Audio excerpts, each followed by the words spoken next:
Halo teman-teman semua. Assalamualaikum warahmatullahi wabarakatuh. Kembali lagi bersama saya Alif. Di sini saya akan menyampaikan materi tentang toilet training. Banyak nih bunda-bunda di luar sana yang masih gelisah atau masih tidak tahu bagaimana cara mengajarkan toilet training pada anak-anak. Tenang bunda-bunda, di sini saya akan membahas tentang toilet training. Jadi bunda-bunda bisa simak ya. Yuk kita bahas sama-sama tentang toilet training pada anak. Oke, sebelumnya apa sih toilet training itu? Toilet training adalah proses belajar anak buang air kecil dan juga buang air besar di toilet atau WC gitu. Jadi toilet training itu proses belajar, perlu bunda-bunda garis bawahi, proses belajar anak untuk buang air kecil dan juga buang air besar di toilet. Selain itu, toilet training itu juga bukan hanya sekedar kita mengajarkan tentang buang air kecil dan buang air besar saja di toilet, tapi toilet training juga termasuk dari mencuci tangan, bagaimana cara mencuci tangan dengan baik dan benar, terus mengajarkan cara mandi yang baik dan benar kepada anak gitu.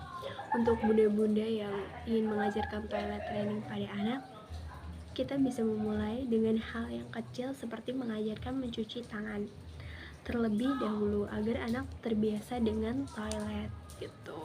Lalu kapan sih waktu yang tepat kita mengajarkan toilet training pada anak? Sebenarnya tidak ada waktu yang tepat untuk kita mengajarkan toilet training pada anak. Kapanpun sesuai dengan kesiapan orang tua dan juga sesuai kesiapan anak, kita bisa melakukan toilet training pada anak. Karena kesiapan orang tua dan juga kesiapan anak itu berbeda dengan orang tua lain atau anak lain. Jadi itu semua disesuaikan dengan kesiapan orang tua dan juga kesiapan anak. Kemudian secara psikologis dan juga secara perkembangan fisik anak itu disarankan untuk melakukan toilet training pada anak saat berusia 18 bulan sampai 2,5 tahun gitu. Artinya secara perkembangan fisik dan psikologis anak siap melakukan toilet training pada umur 18 bulan dan juga 2,5 tahun. Kemudian biasanya pada umur 2 tahun memang kebanyakan anak sudah terbiasa untuk melakukan toilet training.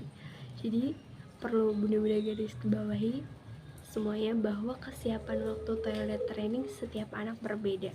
Dan hal yang terpenting adalah kesiapan orang tua dan juga kesiapan anak itu sendiri, bukan tentang tergantung dengan usia gitu. Misalkan kayak 2 tahun harus bisa nih, enggak, jangan muda. Jadi sesuaikan dengan kesiapan anak itu sendiri. Kemudian bagaimana sih cara tanda-tanda bahwa anak tuh siap melakukan toilet training? Yuk kita simak sama-sama. Yang pertama adalah anak mampu bertahan selama 2 jam tidak buang air kecil gitu dalam keadaan terjaga. Artinya anak bisa bertahan tidak buang air kecil selama 2 jam saat dia bangun gitu. Yang kedua, sudah bisa menyadari ketika ingin buang air kecil dan juga buang air besar. Contohnya ketika anak ingin mengendam, dia akan mencari ruang tersendiri atau ruang biasanya di pojokan untuk dia mengendam. Berarti anak sudah mengetahui bahwa dia ingin BAB gitu. Selanjutnya yang ketiga, sudah dapat berjalan dan juga sudah bisa melepas celana sendiri.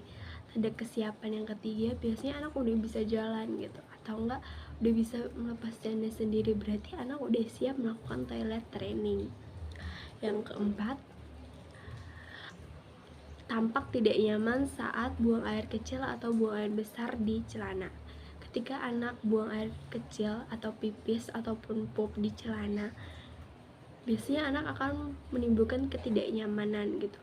Dia akan meminta ganti, mah aku pengen ganti celana, karena dia pipis di celana. Itu berarti tandanya anak juga siap untuk melakukan toilet training. Yang selanjutnya, yang kelima, mampu menyampaikan rasa ingin buang air kecil dan juga buang air besar. Jadi di sini anak akan berbicara kepada bunda-bunda atau orang tua, mah aku pengen pipis nih ma, aku pengen BAB nih ma, aku pengen pup nih, berarti anak sudah siap melakukan toilet training. Oke bunda-bunda, selanjutnya jenis-jenis toilet anak gitu. Di sini ada toilet-toilet yang memang khusus didesain untuk anak gitu, yang bisa kita gunakan untuk mengajarkan toilet training, karena di sini ada gambarnya juga gitu, dimana itu bisa memotivasi anak untuk semangat melakukan toilet training. Yang pertama ada jenis potty chair, yang kedua ada training pants, yang ketiga ada potty set. Kalau biasanya training pants ini diberikan kepada anak-anak yang memang masih terbiasa memakai pampers, tapi di sini pampersnya dalam bentuk kain, dimana di situ kalau anak nggak nyaman, anak akan merasakan itu gitu. Jadi untuk proses pertama melepas dari pampers, jadi pemilihan jenis toilet ini bisa disesuaikan dengan kebutuhan masing-masing dari anak dan juga orang tua. Oke bunda-bunda, perlu bunda-bunda ingat bahwa yang terpenting dalam toilet training adalah kesiapan dari orang tua dan juga kesiapan dari anak. Ingat ya bunda-bunda, dan juga proses toilet training setiap anak berbeda. Mungkin ada anak yang juga umur 1 tahun nih udah bisa toilet training, kok anak aku umur 2 tahun kok belum bisa toilet training ya. Itu nggak apa-apa bener-bener, itu hal yang wajar karena proses belajar anak itu berbeda itu setiap anak. Jadi yang perlu kita lakukan adalah bener-bener sabar dan tetap konsisten ya, tetap konsisten mengajarkan toilet training kepada anak dan juga tetap sabar, karena kadang dalam proses kita mengajarkan toilet training kepada anak ada saja hal-hal yang mungkin kayak kita jadi marah atau kita jadi rasanya ingin berhenti mengajarkan toilet training pada anak gitu. Ingat benar-benar bahwa anak dalam proses belajar, jadi kita harus memaklumi jika anak mungkin tiba-tiba dia pipis di celana dan jalan-jalan, itu nggak apa-apa bunda, karena itu bagian proses dari pelajaran bagi anak gitu untuk toilet training. Mungkin sekian materi yang dapat saya sampaikan, kurang lebihnya saya mohon maaf gitu. Semoga materi ini bisa bermanfaat bagi bunda-bunda yang menonton video ini. Sekian dari saya. Wassalamualaikum warahmatullahi wabarakatuh. Terima kasih bunda-bunda semua.